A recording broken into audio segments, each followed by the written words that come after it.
Okay, good morning, everybody. Welcome to the CXPA Finland webinar on the development of CX and EX in the healthcare sector. My name is Sirta Pihlaja. I'm the head of the team of the CXPA Finland here, and I am also the CEO of the Shirute Customer Experience Agency. Today we have a few guest speakers in the studio. This is, by the way, our first international CXPA Finland webinar, so we're very glad to have you all over here. Firstly, we have David Henderson from the Holy Private Hospital from Aspen Healthcare. Good morning, David. Then we have Ossi Laukkanen from MEHILÄINEN, and shortly after we'll have Hannu Meriläinen also joining us from the Digital Hospital of Elisa for our panel discussion. But first, a few words about current events or upcoming events from CXPA Finland, and a few housekeeping items.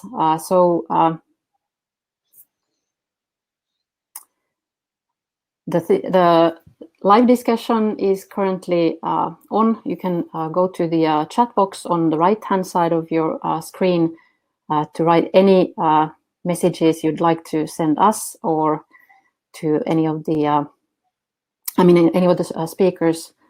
If you have any questions to our presenters, please type them in through the chat box as well.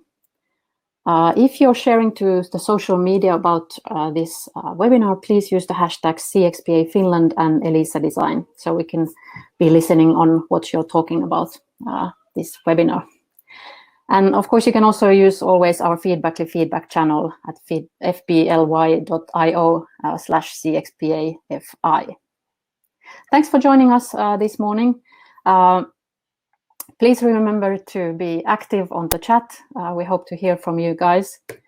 And also, we would like to thank both Elisa, who has been partnering with us for this webinar, and all of our CXPA Finland partners from this year. This year, we have one new partner, LähiTapiola, who's joining us as a partner of CXPA Finland. Also, later on, towards the end of the webinar, we would like for you to all send us your feedback. So get ready for that, and you can also leave this feedback afterwards, of course, when we send you the thank you note with the webinar recording links and all of that. So first, for some news from CXPA Finland. We have, since we last saw each other, we have launched our forum. You can almost see the forum URL, but the easiest way to access it is going through cxpa.fi website and then registering there and then clicking on Keskustelut, which means discussions in English. We are having discussions in both Finnish and English on this platform. So specifically for our webinars, most of the discussions will be in English. And the direct URL would be forums-cxpa.puheet.info if you want to go there directly. There is also already a discussion thread for this webinar, so if you want to continue discussions about this webinar there, that will be available for you. Our next event after this will be the CX Masterclass. So CX Masterclass has now been organized already 2 times, and this is going to be the 3rd time that we organize it on the 7th and 8th of May. And this was supposed to be a 2 days training, live training, but we have now pushed it to be an online masterclass.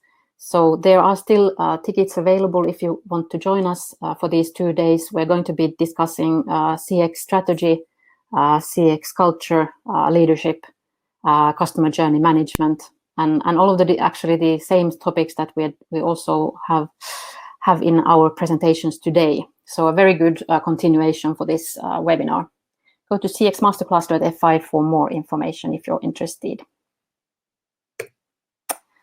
Also, We will be organizing some more webinars this year. So the next one is actually already on the 8th of May as some kind of an afterburner for our CX Masterclass. So we will have actually Ian Golding join us on the topic of what's the role of CX and EX in this time.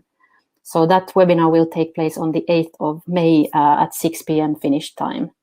And we will be launching the registration page and the event page for this quite soon. So keep following our social media channels and our newsletters to get more information on this.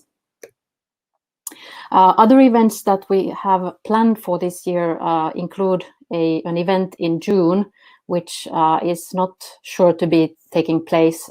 It might be postponed. As for the summer party in August, that's still on, and of course our CX Day in October, as well as another CXPA Finland hack with Elisa in November.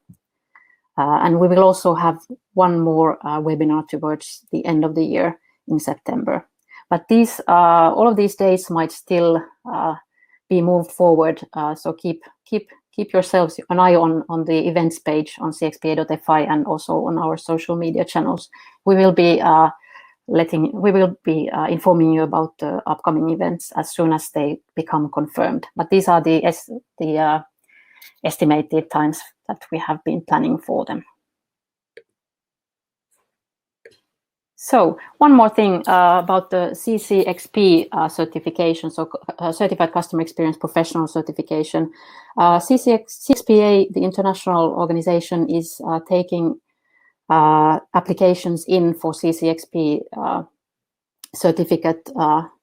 So it would be a good idea that if you're interested in taking this certificate to send in your application, because there is quite a line currently in getting that application approved. So by the time the test centers will be opened up again, it's probable that you would like to also take that test as soon as possible. So it makes sense to apply now, so you're not at the end of the line when the test centers reopen.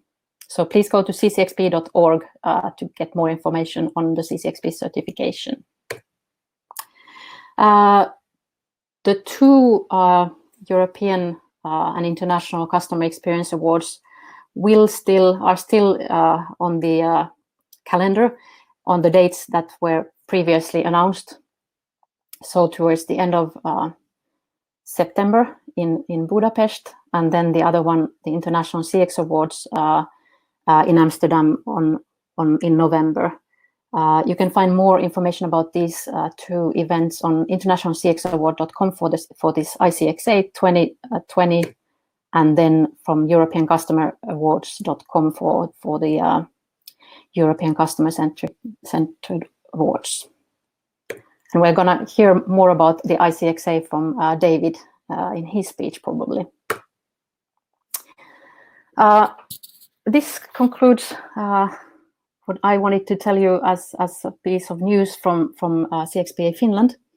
And I hope that you will be enjoying our presentations today. So first I want to introduce you all to David Henderson. He's the Hospital Director and Lead for Management Development at the Holy Private Hospital at Aspen Healthcare. David joined the Holy as the Hospital Director in 2016 from having worked previously as General Manager for the Marriott Hotels and as Executive Director with BMI Healthcare. And since joining, he has been helping the hospital to win an amazing 24 different industry awards. So they have been basically raking the whole floor with the awards from International CX Awards, both in 2018 and 2019. They were the overall winner in 2018, and in last fall, they won the strategy category. You have also won awards at the UK Employee Experience Awards in these 2 years. I remember we actually met the first time in the UK CX Awards, where you were winning all the possible categories that you were joining in. Also UK Business Awards, all of the gold awards there, and the list is impressive. I'm just overwhelmed with all the glory that you have reaped from these awards, and it has been a very it's a pleasure for us to have you today to present to us what it is that you have actually been doing to get all of these different awards. So I think the floor or the stage is yours, David. Please. Thank you, Sophie.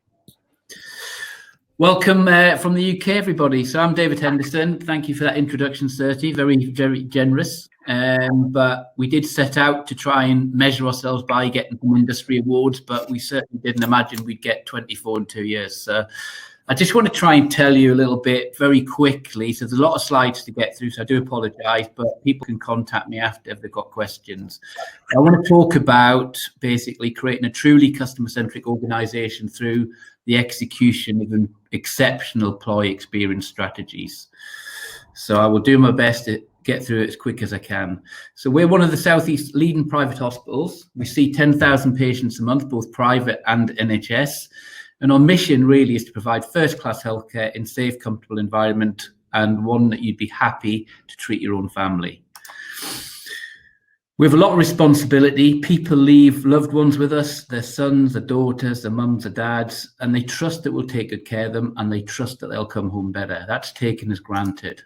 But healthcare is risky. In the UK alone, there's 25 to 30,000 deaths from medical errors. And worldwide, that number's 400,000, which is scary. And this is caused by poor leadership, poor culture, poor communications. That's the equivalent to 2 Boeing 747 jumbo jets crashing every day. Not something we'd like to think about.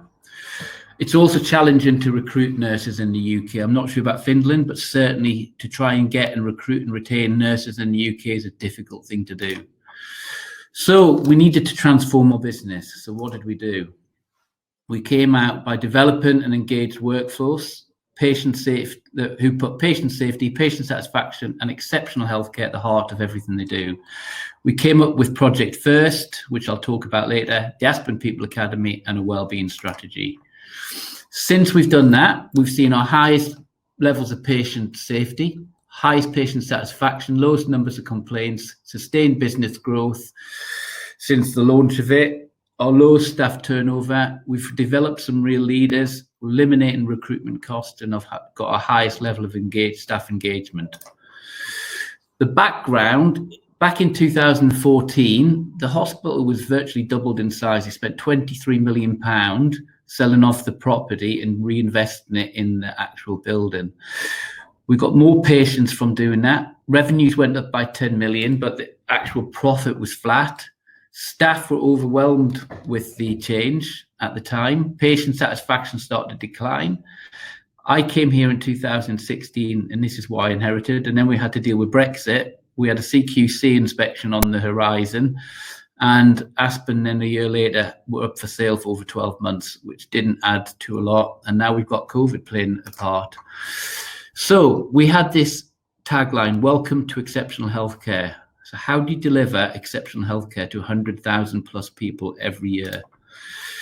The simple way that we wanted to look at this was our team were the key to delivering safe, patient-centered, exceptional healthcare. And what we looked at is a very simple model. If we engage our staff, we get happy staff. Happy staff develop happy customers, and happy customers will create a healthy business.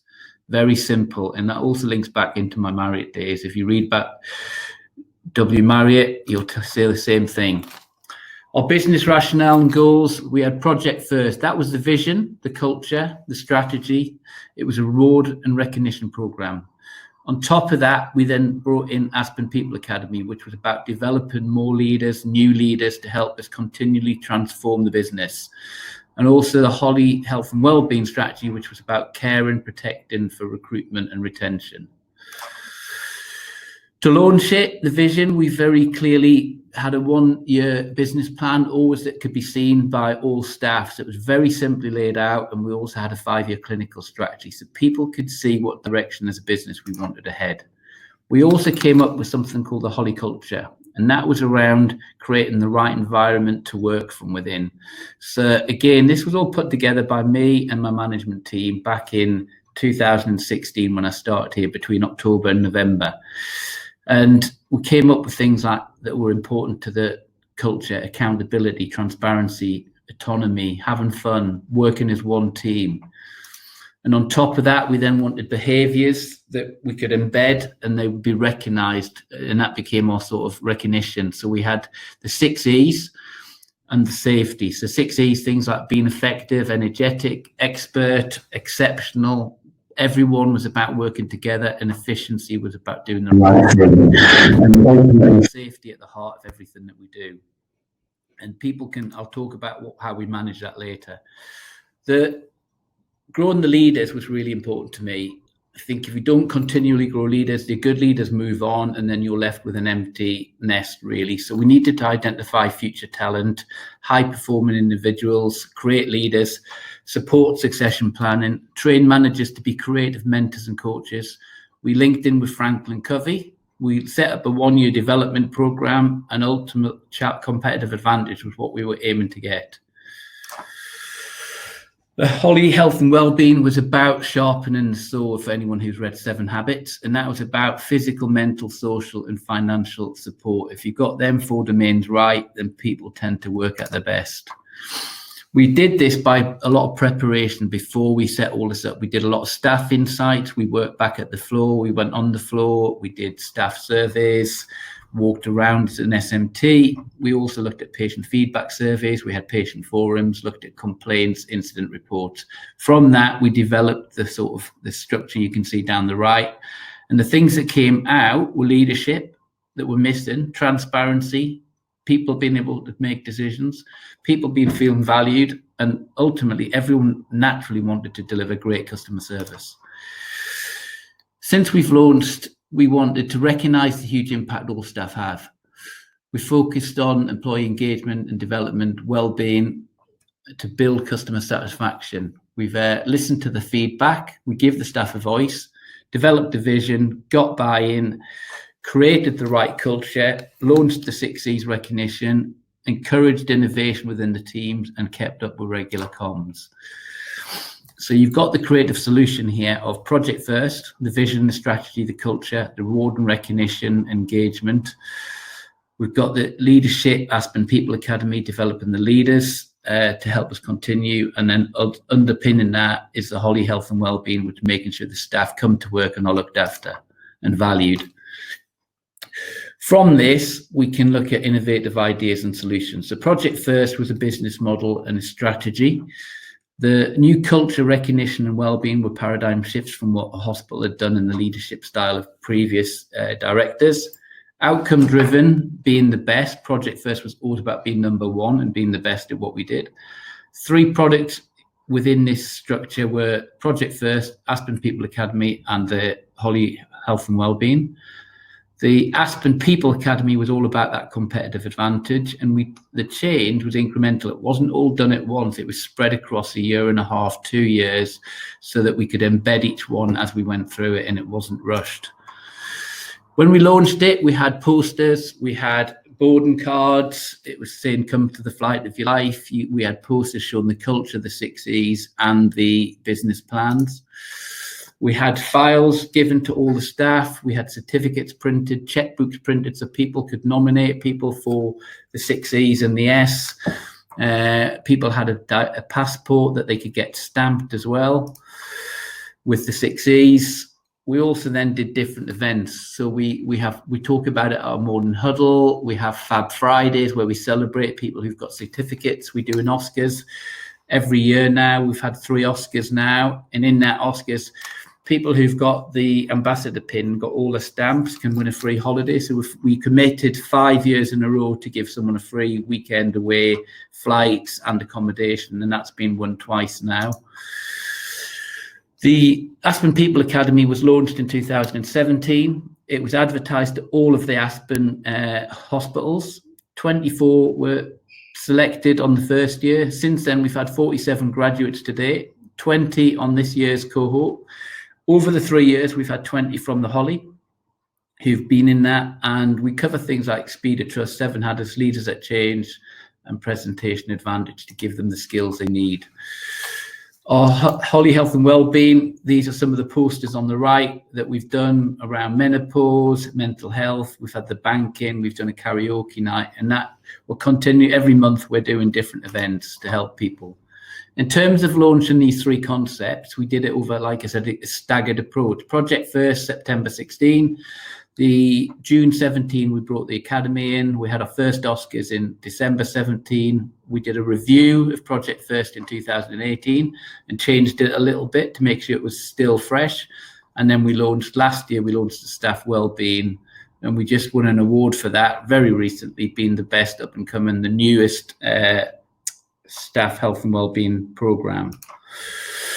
So what's that done to our business? Well, in terms of incident reporting, for those in healthcare, people don't like to say when things go wrong, but we increased the amount of incident reporting by having the right culture. People weren't scared to say what was going on, and that helps us learn and helps us move forward. Our training compliance moved from 74 to 90%, and it's maintained there since 2018. Our doctors and our consultants have basically recognised us over the last 2 years, the change they've seen in the care of the patients, their perception of that, and our responsiveness to their needs. Every single measure went up over the 2-year period since we launched it. Our customer satisfaction went up, and we had, I said at the start, we were having a bad time in 2016. Since then, it's 2017, 18, 19 is about to come out, where it's just purely green with a bit of yellow in it. My favourite comment that we've ever had online was, wow, this place is amazing. If Carlsberg made hospitals. We got through our CQC that we were due, and we got a good for that with outstanding for well led. Our number of complaints have decreased year on year, every year. You can see the number of formal complaints last year was under 40, yet we were seeing more patients. Our reputation, our quality of safety, our well-being, and our reporting and our great teams has led to more consultants and doctors wanting to come and work at the Holly. We're a great place to work and to be a patient, and that's down to the amazing Holly culture. And we literally have a waiting list of consultants wanting to come in. I reject probably 8 out of 10 applications now, which is unusual in a hospital environment. The business impact for Aspen Academy is we've had 14 of the graduates from the Holly and 6 delegates currently on it. 2 of them have gone on to take group director roles. 6 have gone through internal promotion. 4 have additional responsibilities or additional role change. And 2 unfortunately left, but for external promotion and good promotions. Financially, which is sometimes how businesses are really measured, at the end of the day, we are a listed company. So last year, we had a huge EBITDA growth of 391,000 above budget and 1.3 million above the prior year, which was an incredible 68.7% growth, which was significantly higher than anything we'd ever done before. We had a highest total of admissions in a month in January. We had the record number of day cases last year, up 1,140 in prior year. We increased our gross revenue last year by 2.1 million at a cost of 250,000 in staff and costs. And then again, this year we're 105. Up until COVID hit, at the end of February, we were 105,000 in profit above the prior year. Our EBITDA there, you can see, is significantly higher last year. All the work we did in 2016, 17 and 18 really took a step change in 2019, and that bucks the trends for Aspen. In terms of revenue growth, if you look across the sector in the UK, we had an 11% revenue growth compared to BMI that went backwards, Spire were flat, Aspen overall went back 1%, and Ramsey went back 5%. That puts into context that what we're doing is working. Whilst doing that, we've also maintained all of our high-level accreditations. So we don't do this on the cheap. We still want to be best in class at everything we do. We got a silver grade Investors in People. We have a Macmillan badge and all the things we do. We won an Investors in People award for award and recognition. And finally, we're delivering incredible staff experience. We have a great engaged team and feel appreciated and feel looked after, and who in turn look after our patients. And that's it from the Holly. been a pleasure. Thank you, David. It's amazing. I mean, it started as this project first, more on the strategy side, but I think that you have gradually grown it into a real culture, and it's all about leadership and the well-being of the employees. So there's a huge aspect on the employee experience as well. So well done there.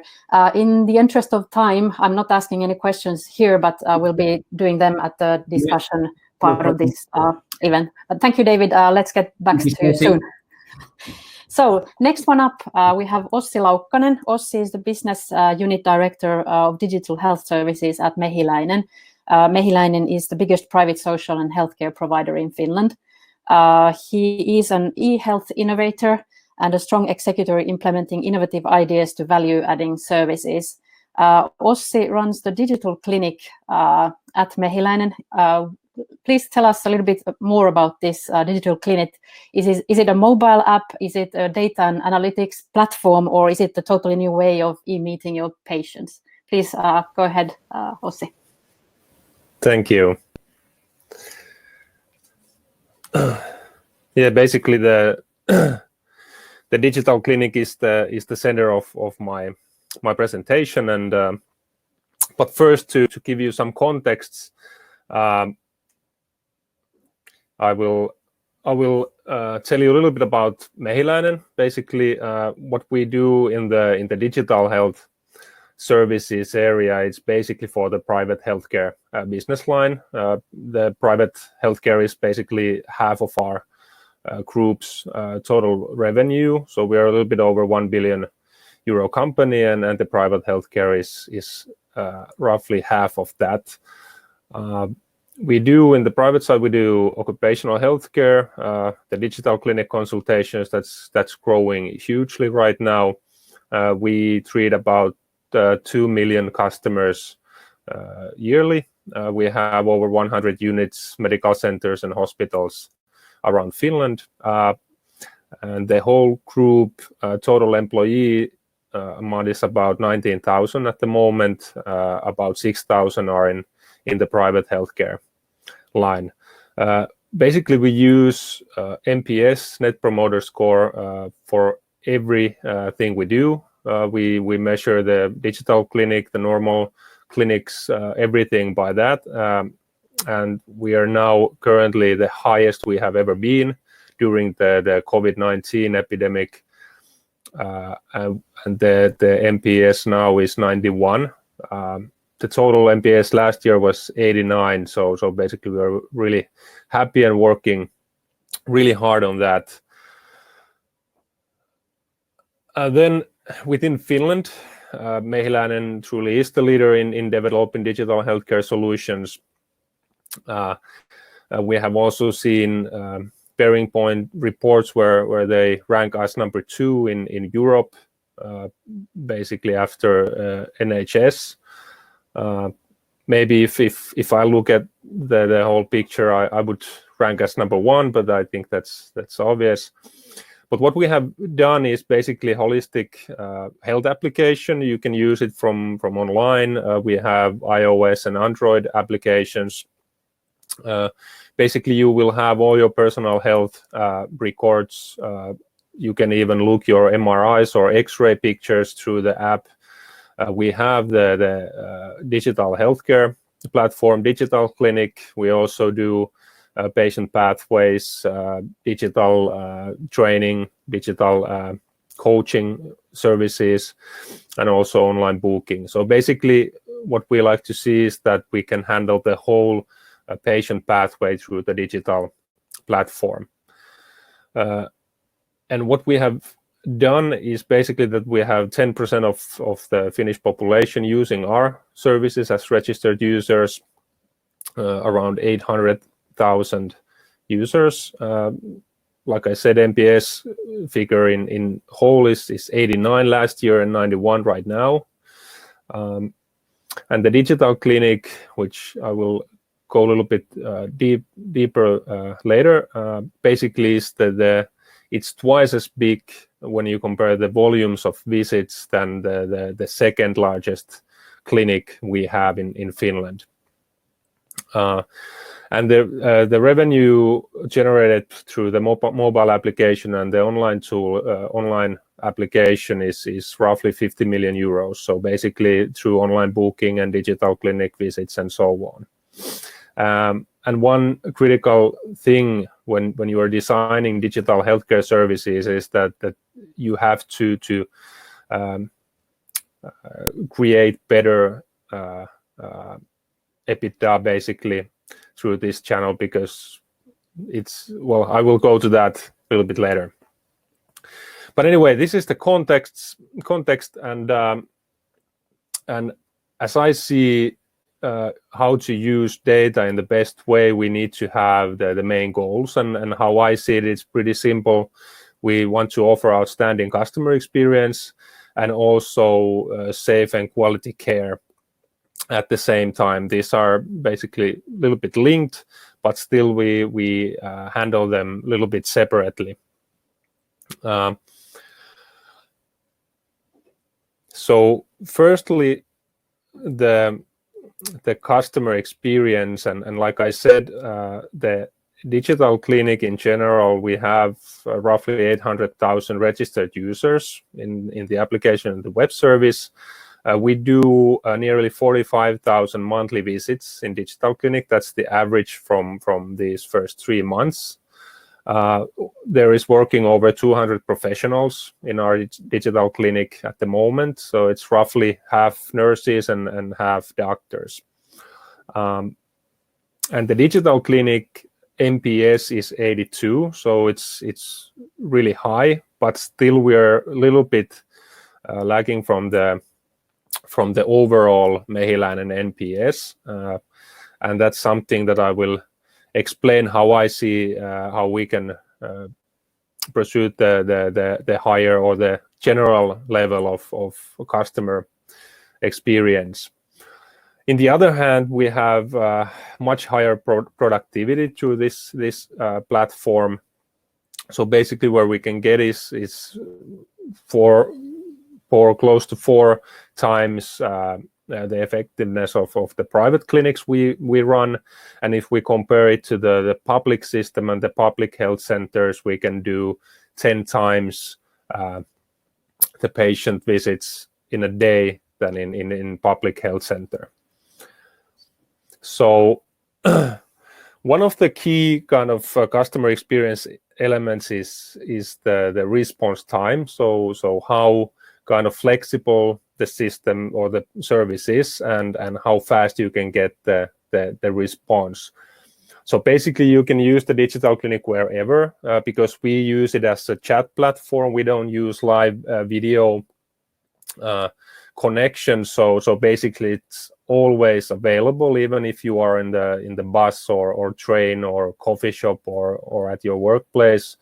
You don't have to shout out your problems to everyone, or you don't have to find a quiet place. So you can chat everywhere and every time. But what we do as with the data basically is that I have a ton of real-time reports that I can follow up basically hour by hour, how many customers are coming in, what's the staffing in our side, doctors and nurses, so we can basically make sure that we have a good response time, which is at the moment somewhere between 0 and 5 minutes, depending on the time. And so this is really important, and I will come to the COVID-19 kind of exception later on, but this is something that we really feel that needs to be followed all the time and in real time as well.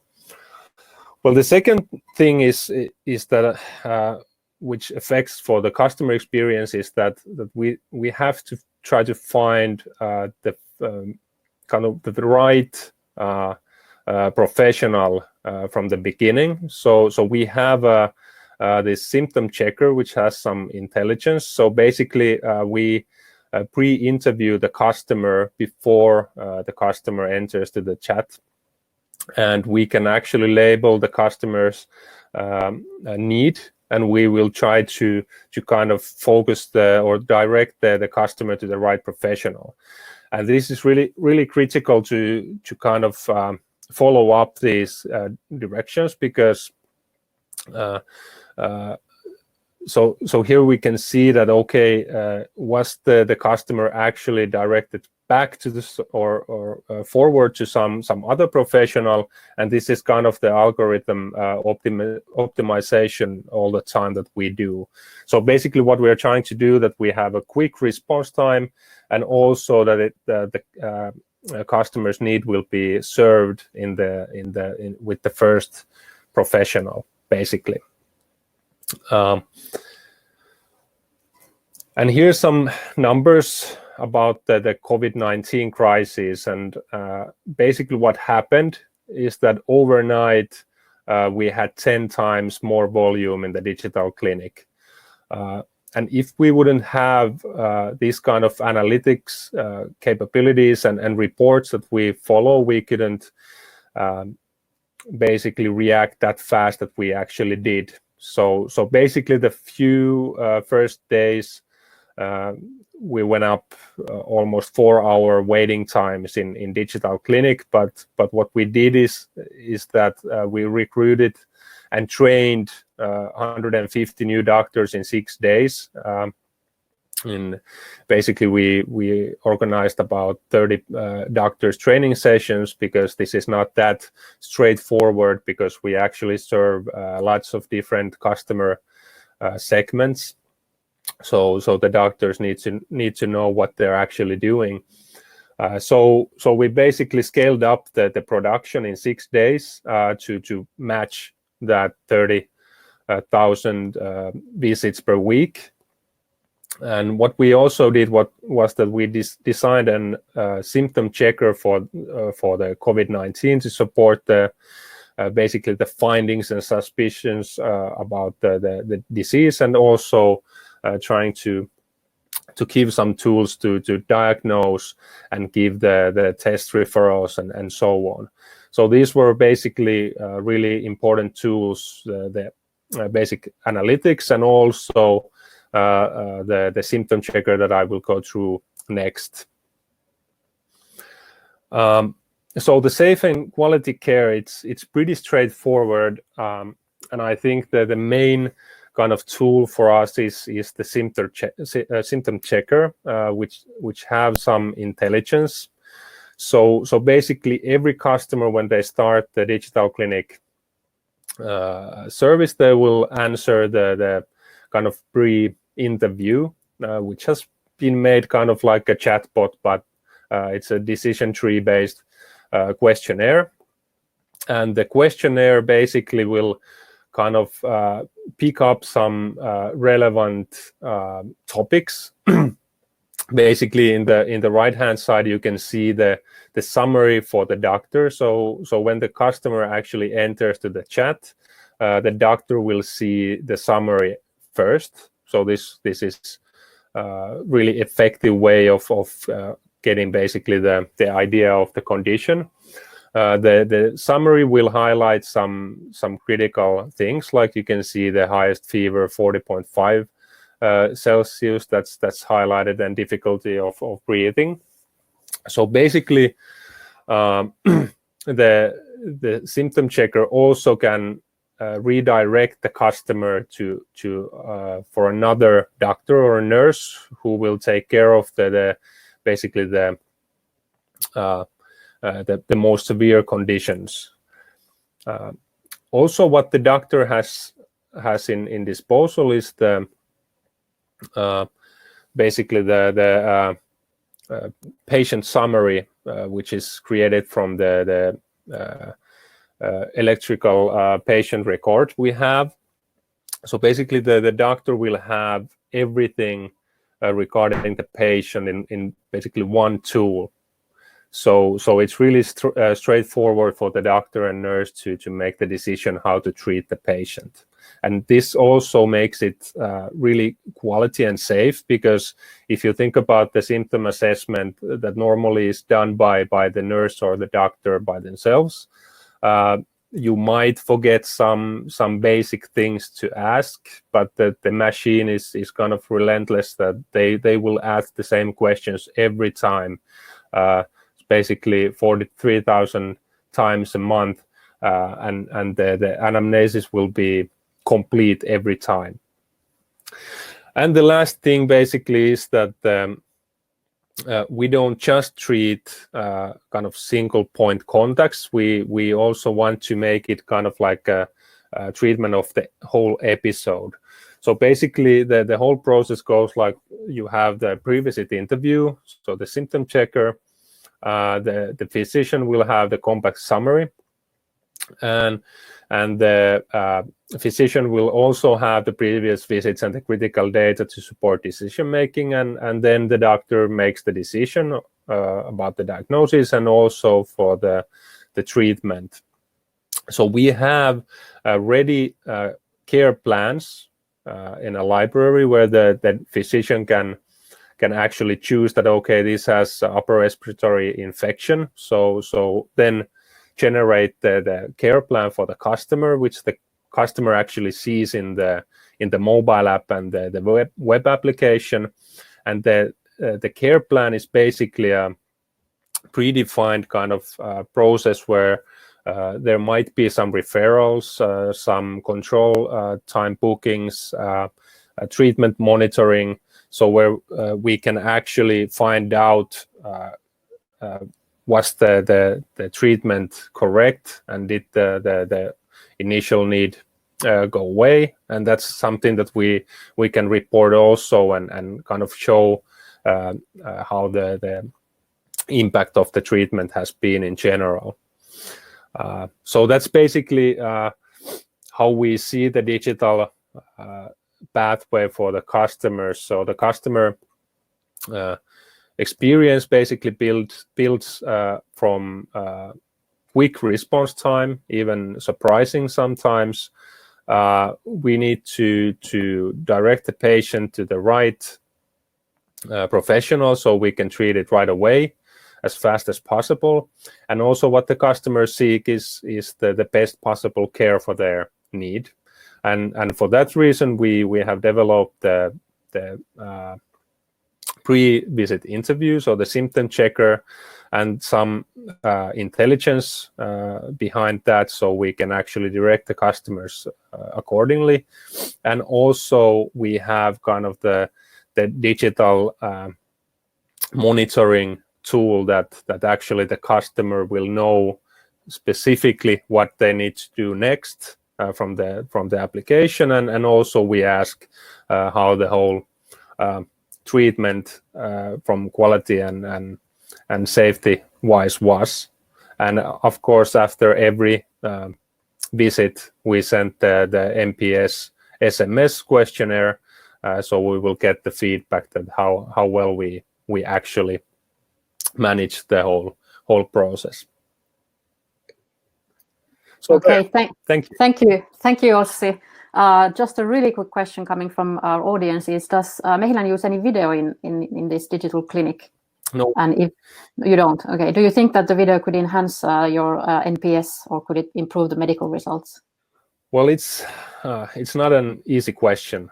Basically, what we see is that the kind of in this kind of model where first come first serve type of thing is that it needs to be quick, it needs to be flexible.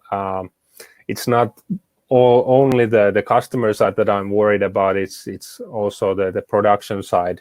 So but I think it might come at some-day. Okay, something to look forward then. Thank you. We will start our panel discussion part now. So I want to also introduce you to Hannu Meriläinen from Elisa. He's the business manager of Elisa Healthcare Business for developing a digital solution to hospital environments. Has 16 years of experience of entrepreneurship experience in IT, and after selling his own company, he has been developing new business for teleoperators. And specifically, this Elisa Digital Hospital is being used at the moment at the Helsinki University Hospital for Children, so the new children's hospital, and also supporting health and wellness for senior citizens. in distance communications and care. Welcome, Hannu. Can you really shortly explain to us the story behind Elisa Digital Hospital and what is it and why is a telco looking into establishing itself in healthcare? Actually, yes, thank you, Sirte. And yes, what we mean with shortly, if I say what we mean with the digital hospital is that we bring digital solutions for the patients so that they can feel more secure, of course, in the hospital, and they can continue their everyday life, because it's quite exciting thing when you are forced to go to hospital. And of course, the workflows that they become more efficient in the hospital staff. But I'm really excited about the project which Sirte mentioned about this new children's hospital in Helsinki, which were opened 2018. And then there we develop like a multi-service platform with the personnel, with the patients, and with their families. And I don't know if you can see this platform. I just take a little bit down the screen. Hopefully you can see. And this platform, it's like remotely controlled. And every patient, there are about 70,000 patients who visit in the new children's hospital yearly. And in every room, they have a possibility to use this platform. And what's included in this is that there is the communication, there is a nurse help. It's a new module, so you can precisely ask from the nurse if you need, for example, medicine or you need help for toilet and that kind of things. And as someone asked about the video, there is a video which you can communicate with the professionals and of course with the relatives. And there are a lot of more things also. There are entertainment and maybe the most important thing is that you get enough information from the hospital side and you can trust that information. But this is something, and it was very exciting when we did this with the co-creation workshop with personnel and families, and the first interface was it was like the children has done the first interface and for the end it became like this. Okay, good. Yeah. Thank you, Hannu. Question for David. It was a bold move from the Holy Hospital and the Aspen Health to bring in a former Marriott GM. Looking back, though, it seems like an obvious choice. How was the leadership so informed or even enlightened to bet all in for CX, and what really was that convinced them? I guess when I got approached by a headhunter 10 years ago who said, would I be interested in transferring from hotels into hospitals, and at the time, hospitality. Yeah, hospitality into healthcare. And I think I was ready for a move. I was enjoying hotels, but I fancied a challenge. And after a number of meetings, I went to meet with some senior people at BMI. They offered me it was to run 2 hospitals. They offered me one. I turned it down and said, if you want me to come, I want both. Because they wanted the cultures to combine. It was 2 separate companies. That was a Nuffield and a BMI, and they were trying to run it together as one team, which really was up my street in terms of managing culture and change. And they came back to me about a week later, offered me both. And I guess my first 6 months in healthcare were pretty painful, trying to get my head around how to develop a commercial business in an area I've never worked. Managing the doctors and the relationships and the staff was no different to what I was doing in hospitality. Customer satisfaction was no different. 80% of the skills were transferable. There was a steep learning curve. I'm glad to say that steep learning curve has finished a long time ago, and I know what I'm doing now. But I think I convinced them that the culture and the leadership would outweigh the lack of healthcare knowledge. And I'm not the only person who's gone from hospitality healthcare. It's quite a normal route for a lot of people in hospitality to move into healthcare or different industries and try it. Some don't stay, some do. My kids aren't very happy that I've stayed. They quite like the perks of being in hospitality. For personal reasons, I get more satisfaction. And like I say, I love it. I still do love the job. The current climate is testing with COVID-19, but it is for all of us. But yeah, I think it's. I think I convinced them on the leadership and the culture that I could get these two hospitals to work better together than they had been currently. Okay. What about the others, Ossi and Hannu? What have been your biggest challenges in convincing your leadership team to invest in your projects related to CX or EX, and how did you turn their heads? Well, I think in the beginning it was really hard. We have to go back about 9 years. We just started to developing the Oma MEHILÄINEN web application. And I was trying to convince the managing team that we need to invest also for the occupational healthcare digital platforms.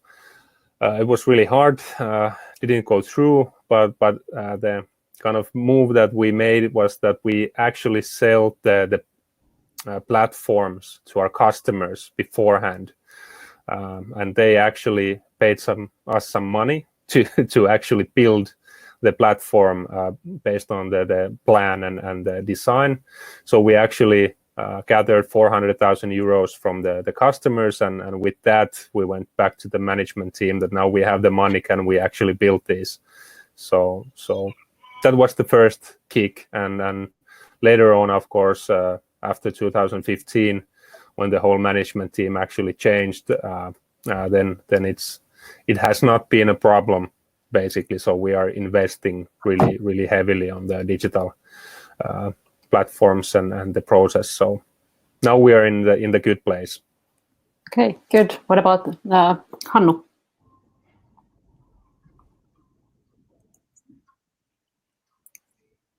Do you have your microphone on? Now, yeah, I think in Elisa now at the moment it's a very good ground for solid doing, and in a way we have in our strategy also that the digital solution is one of those expanding growth areas. But I think the most important that you find the right customer and the market is ready. I remember I started about 7 years ago talking about video and distance communication and those kind of things, and it took a while. But now I think the market is mature to take against this kind of solutions. And then you got to have a good support from your leadership. That's right. But at the moment, I have a good support there. That makes life so much easier. I have a question that came in earlier on from a development manager in the health sector. This is a question, I guess, for David specifically, but anybody can join in if you have points of view for this one. The question goes, from your point of view, what are the most important KPIs to measure and follow? For us, there's a number of KPIs. We obviously, as a business, have our financial KPIs, and we're always under that scrutiny. But it goes back to what I said earlier in my presentation. I strongly believe, and I know not all leaders, we're talking about support from senior leaders, not everyone believes in this philosophy of customer excellence, employee excellence. But I believe that if you're not getting the employee bit right and you're not keeping them, their satisfaction and engagement isn't going up, then you're not going to move your business forward long term. So I think it's important that you've got that as a foundation. That should drive the customer KPIs. And ultimately, I believe, as long as you follow the right strategy and you're sensible, that you will gradually get the right financial KPIs. For us as a hospital, our consultants are obviously important because they are what drive our revenue. We don't employ consultants here. They work, they have practice and privileges. So my job really, my biggest job is to encourage people to want to bring their private work to us and to convince the people who sell NHS work to us to deliver a great service to them. So I've got a number of stakeholders who are all important, and if they're all happy and they're all engaged, then my business has grown, which it has done over the last 4 years. Okay. I mean, your story is more like looking for, you could be reading it from the basic book of CX, how to do it. You started from strategy, then going to building a culture and the leadership to kind of grow that culture. I think if you read about John W. Marriott and where I developed my skills I was with Marriott 19 years, I think that gave me a really strong foundation about what leadership and culture is about. And I've developed that myself over the last sort of 25, 30 years. What about Ossi? We talked earlier on with you about your NPS scores. How long have you been measuring NPS for the digital clinics specifically? And have you noticed any changes in the scores since the lockdown? Yeah, we have followed the NPS from the start. We actually started 2016 on August. I think in the first kind of couple of months, we were kind of looking the right balance of staffing and basically demand and supply and demand. And we started out from basically somewhere 70 was the NPS score back then. And we have worked through the whole kind of the growth. The growth has been really strong throughout the history of digital clinics. So basically over 100% growth every year. Right now, because of the COVID situation, we are up like 530% basically from last year. But I think that's kind of like because at the same time we need to find the balance from the growing demand, and still we need to and want to basically have the basic kind of KPIs, the response time, the kind of amount of directions from professional to another, and also the outcomes. So basically, I think during the COVID, because our staffing is let's say more than enough right now. So basically, we are seeing that we are somewhere close to 90, and the basic level of NPS is around 82, between 85, somewhere there, has been this year. So I think it's fine tuning after that. Basically, how the doctors actually meet the customers through the written language, because there is lots of differences between doctors, how they write. Someone uses lots of phrases and so on, and some of the doctors just kind of writes how it is and so on. So basically, it's really fine tuning, and if someone has good ideas how to grow the NPS in digital clinic environment, it would be really nice. And we actually made a study with the University of Helsinki, who makes some maybe someone knows about the project, but the idea was to study the empathic kind of way, or the empathic level of digital communication in this health context. And we just received the final report, and it's actually really interesting. And you can also find it's public, the report. So please go and look it out and go through it. Maybe you can share the link with us at a later phase, so we can add that to the event page. Thanks. Han, what have been some of the feedback you have received from your customers, or should I say users here, of your platform or solution? Actually, very good. And of course, from the children's side, I have got a lot of feedback, because games are one part of the platform, and as you can imagine, there was about 145,000 times last year when the children was playing the games in that platform. But also from the nurse side has come very good feedback. And as I said, it's a modular system. It's not only in the children's hospital, it's in many other places where they are using, for example, just video calls or chat calls or those kind of things. So very good feedback has come. Yes. Okay. Question for David and Ossi. What do you think will be the most demanding challenges in healthcare after the COVID-19 acute crisis will be over? After, once we're through it, are you saying? Mm-hmm. I think it's going to be a slightly different world in terms of pre-assessment. We have to, obviously, until we have to test for COVID-19 till it's disappeared. We're going to have to do chest X-rays on everything. There's going to be more workup to a patient before they come in. There's going to be more conscious, worried patients than there are currently. That'll drag on for a little while. So I think it'll be a slow climb back into normality.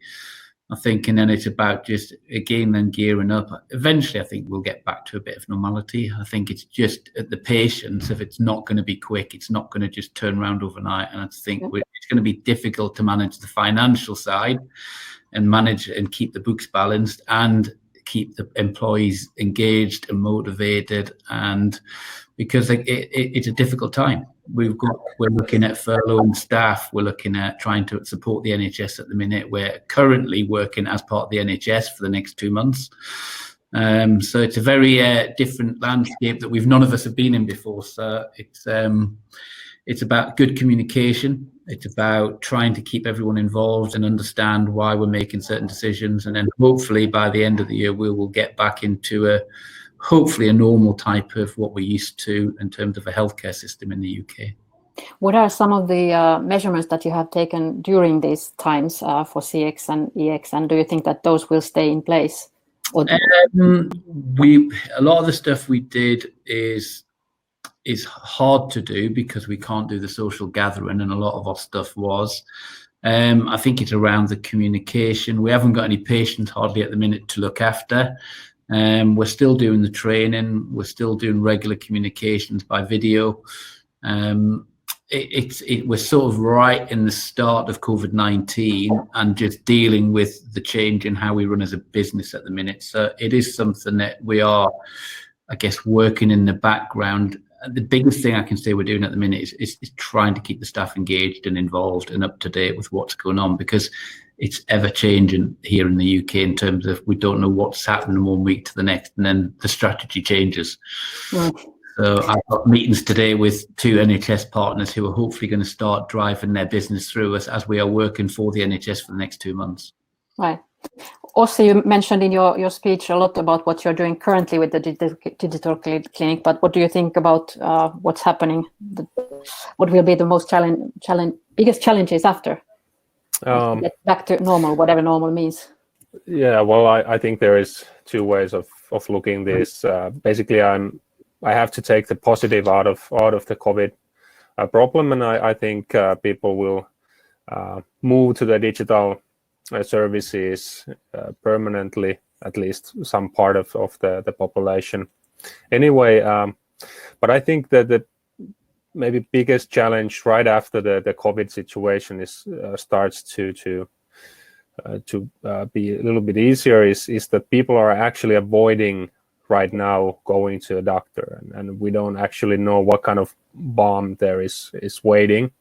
It will be really I think really hard to actually meet the demand because right now, of course, financially every operator will have to make some adjustments on their operations and so on. But at the same time, when we have to bring back the whole staff and people are starting to go to the doctor again, so and that will be really interesting to see, because that's an actual problem that people are not going to the doctor if they should.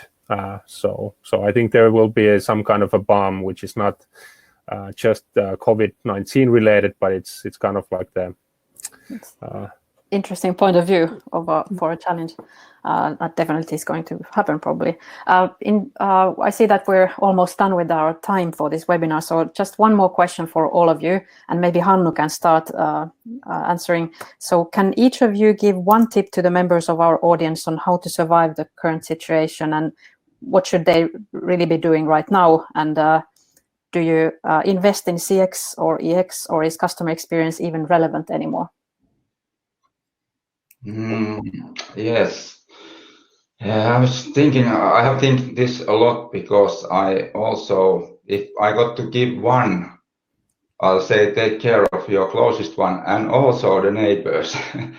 And that's a lot of customer experience and those things. So we are in the back, in a way we are back in that, you all remember that Maslow triangle, we those basic values. And in all those values also, you need to meet people, you need to communicate with people, and you want to be with people also. Luckily we can be with the video at the moment, but in all those cases we need these things which we are talking today also. Yes. Okay, Ossi or David, who wants to go first? Maybe I have just a brief. I think because people are worried, and the situation is really complex, and people don't understand basically how the healthcare system is working right now, and so on. So I would, in general, maybe tip is that focus on the communication. Basically, you can't do it too much right now, and try to be as clear as possible. So I think that's the major thing regarding the CX right now, is that you can actually make it a little bit easier for the customers and the people around you, that they actually know what is happening and what they need to do and so on. So I think that's the kind of best tip right now that I'm trying to follow. Yeah, at least keep up the interactivity or interaction with your customers. Yes. David. Yeah, I don't differ too much from that. I think for me, with the employees, it's about keeping them informed and getting them to see holistically we're doing something for the good of the world, not just for the Holly at the minute, and that we all have to play a part in getting through this as positively as we can and working as a team. And I think with the customers, it's about, again, as Ozzy said, it's communication. It's trying to get messages out there, social media, to say, look, as soon as we can treat you, as soon as we can bring you in safely, we will start to do that. We've done a lot more video conferencing and telephone conferencing than we've ever done in the past. So I agree. I think life will change after this. A lot more people will just want that convenience, and I think we need to gear up for that as a future way of doing business. Yeah, definitely. So a lot of communications and remember your employees. So both customer experience and employee experience are still going to be vital for everybody in the future. I thank you for all of you for your presentations and for this discussion. I have still a few slides that I would like to take up to thank you. Also, thank our partners. Thank you. Feedback. Could you please, all of you, this is our first international webinar by CXPA Finland, so it's interesting to hear. I think that we had some people joining us all the way from Brazil, so this is really international today. So thank you everybody for joining us. Please leave us some feedback, and we'll get sure to make another CXPA Finland webinar soon. And that's going to be actually, as I said, on the 8th of May at 6 p.m. Finnish time on what's the role of CX and EX in this time. Please do remember our CX Masterclass. It's still possible to register for it if you go to cxmasterclass.fi. Ian Golding is going to be presenting about strategy, CX strategy, culture and leadership and customer journey management. So lots of interesting topics there. So thank you very much for Elisa for joining us and partnering in this webinar, and thank you to all of our other partners as well for keeping up with our this year our activities. Thank you so much for everybody who's listening. Thank you Ossi and David and Hannu, and thank you for all our backup team like doing the technical webinar, Jonas Villanen and Nini Muurimäki for the social media management. I say goodbye and thanks, and let's get back to you soon. Bye-bye. Bye, thank you. Bye-bye. Thank you. you.